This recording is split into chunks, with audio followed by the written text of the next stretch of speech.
Isang mapagpalayang araw sa inyong lahat. Ako si Attorney Adrian Entaso, isang propesor, unionista at abogadong manggagawa. Ngayon, i-discuss natin ang taxation or income taxation. So, first let's discuss chapter 1, which is Introduction to Taxation. In this chapter, we will discuss the fundamentals principle of taxation. After this chapter, you will understand the concept of taxation and its necessity to every government, the lifeblood doctrine and its implication to taxation, theories of government cost allocation, the inherent power of the state, scope of taxation power, scope of taxation power, limitations of the taxation power, and the stages of taxation. We will also discuss the concept of situs in taxation, fundamental principles surrounding taxation, various escape from taxation, and lastly, the concept of tax amnesty and condonation. So, first, let's discuss what is taxation. So, taxation may be defined as the state power, a legislative process, and a mode of government cost distribution. So, ang pagbubuwis ay isang mode ng gobyerno para ma-distribute niya yung gastos ng pamamahala sa isang gobyerno. Okay? So, a state power, the taxation, one concept is the state power. Taxation is an inherent power of the state to enforce proportional contribution for its subject for public purposes. The reason why nagkakaroon ng taxation, so that the expenses of the government in running, the expenses of our government will be distributed to its subject, which is yung kanyang mga taxpayer or tayo dito sa Pilipinas. Ang gobyerno natin, dinidistribute niya yung gastusin niya sa pagpapatakbo ng ating gobyerno sa ating mga mamamayan na binubuwisan nila. Okay? Next is, it is a process. Taxation is a process of levying taxes by the legislature of the state to enforce proportional contribution from its subject for public purposes. So, it is a legislative act. So, sino ang gumagawa ng taxation natin?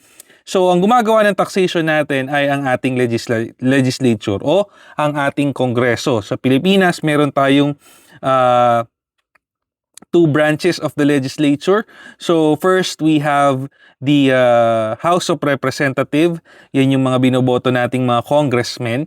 And we also have the Philippine Senate. Yan naman yung ating mga senador. So sila ang gumagawa ng taxation natin at sila din ang gumagawa ng budget ng ating gobyerno o yung tinatawag na GAA o yung General Appropriation Act.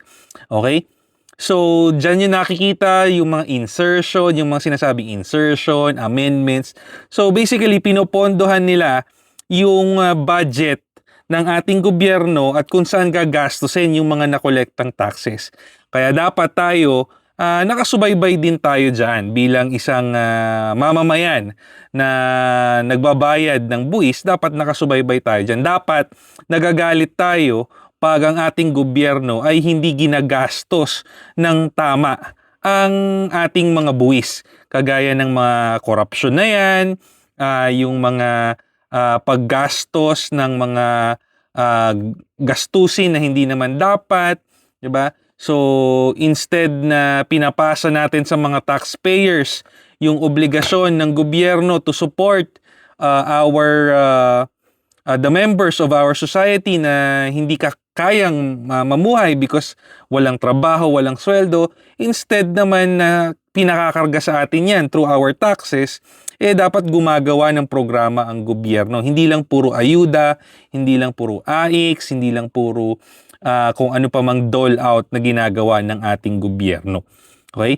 The third is a mode of cost distribution. So, taxes is a mode by which the state o yung ating gobyerno ay ina-allocate ang kanyang gastusin or yung cost or burden to the subject, which is tayong mga mamamayan nila, okay, who are benefited by its spending.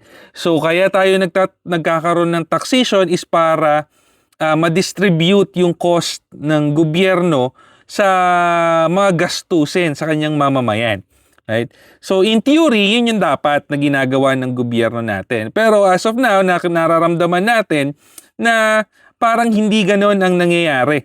Okay? Na yung mga buwis na kinakaltas sa atin, instead na mapunta sa mga mamamayan, napupunta sa bulsa ng ating mga politiko. So there is a study that states that 40% of our taxes is wasted because of corruption. So napupunta yan sa ating mga politiko na tiwali. Kaya lagi nating paalala, kung tayo ay boboto sa darating na eleksyon, iboto naman natin yung mga walang track record ng pagnanakaw, walang track record ng korupsyon, di bali ng bago, wala namang track record ng pangungulimbat. Kasi yung buwis, kaya sila nagkakandarapang kumandidato dyan dahil hindi naman talaga serbisyo publiko ang ginagawa. Kundi ang ginagawa nila, magkaroon ng oportunidad na ibulsa yung ating mga taxes na binabayad na hindi naman talaga dapat. Okay? So, yan yung mga definition kung ano ba ang taxation. So, what are the theories of taxation? So, every government provides a vast of public service including defense, public order and safety, health, education, and social protection, among others. So, yan yung programa dapat ng ating gobyerno. A system of a government is indispensable to every society. Okay? So, para magkaroon ng isang civilized society, kailangan natin ng gobyerno. And yung gobyerno, para tumakbo, kailangan niya ng pondo. At saan niya kinukuha yung kanyang pondo? Sa pamamagitan ng pagbubuwis o ang tinatawag natin na taxation. So, if the people will not relish the benefit of a civilized and orderly society, so ito yung sinasabi natin na without a government, wala tayong civilized society. Kanya-kanya tayo, di ba? Walang mga police, walang mga kalsada, walang modernization.